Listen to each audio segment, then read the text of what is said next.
बिस्मिल्लाहिर्रहमानिर्रहीम, अस्सलाम वालेकुम। Welcome to my channel cooking with Nabira. कैसे हैं आप सब? उम्मीद है अपने अपने घरों में खुश होंगे, बाहिफाजत होंगे। तो आज मैं बना रही हूँ अपने किचन में बीफ अफ़गानी कढ़ाई। बहुत ही मज़ेदार और बहुत ही इजी रेसिपी है, झटपट से तैयार हो जाएगी, बिल्कुल भी टाइम नहीं लगेगा और खाने में बेहद ही मज़ेदार होगी।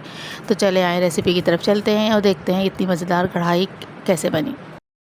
मैंने ले लिया है आधा कप तेल और उसमें डाल दिया है मैंने तकरीबन 3 पाव के करीब गोश्त है। अच्छा, ये याद रखिएगा कि इस गोश्त में जो है चर्बी वाला गोश्त, हड्डियों वाला गोश्त, ये ज़्यादा मज़ेदार बनता है। अगर आप खाली रूखी बोटी लेंगी तो वो मज़ेदार नहीं बनेगा। तो तेल में अदरक लहसुन डालना है और इस गोश्त को डालना है और वो अच्छी तरीके से तकरीबन 4 से 5 मिनट तक इसको जो है भून लेना है, इसका कलर चेंज होने तक।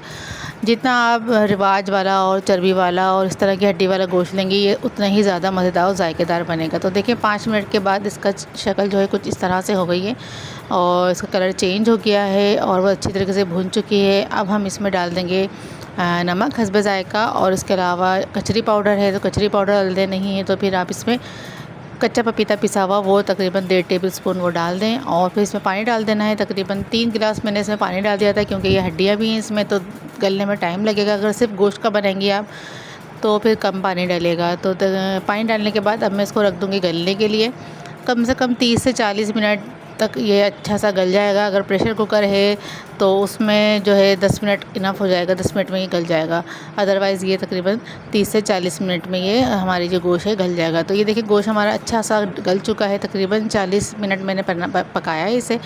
और देखिए पानी इसमें है अभी। अब हम इसको पानी को हम तेज़ चूल्हा करेंगे और इसको पानी जो है इसका जितना भी है वो ड्राई करेंगे। उसके साथ इसमें मसाले भी डालेंगे। ये डाल दिया है मैंने वाइट पेपर 1 चम्मच भर के और तकरीबन आधी प्याली मैंने टमाटर पीस के डाला है और आधी प्याली मैंने इसमें दही डाल दिया।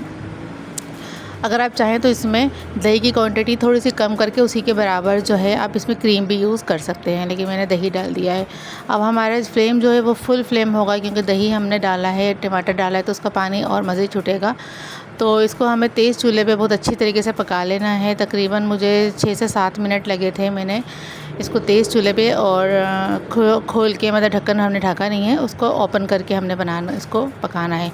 अब हमने डाल देना है इसमें हरी मिर्च, छोटी और बड़ी दोनों काट के मैंने हरी मिर्च डाल दिया है 8 से 10 अदद। आप अपने हिसाब से स्पाइसेस डाल सकते हैं। अब याद रखिए स्पाइसेस में हमने सिर्फ़ और सिर्फ इसमें वाइट पेपर ही डाला है, इसके अलावा हमने कुछ भी नहीं डाला था। और अब हमने यहाँ पे हरी मिर्च डाला है, बस इसमें मसाले कुछ भी नहीं पड़ते हैं, नमक, हरी मिर्च और अगर काली मिर्च डाल रहे हैं तो काली मिर्च, वरना फिर वाइट पेपर, इन दोनों में से कोई एक चीज़ ही इसमें डालेंगे।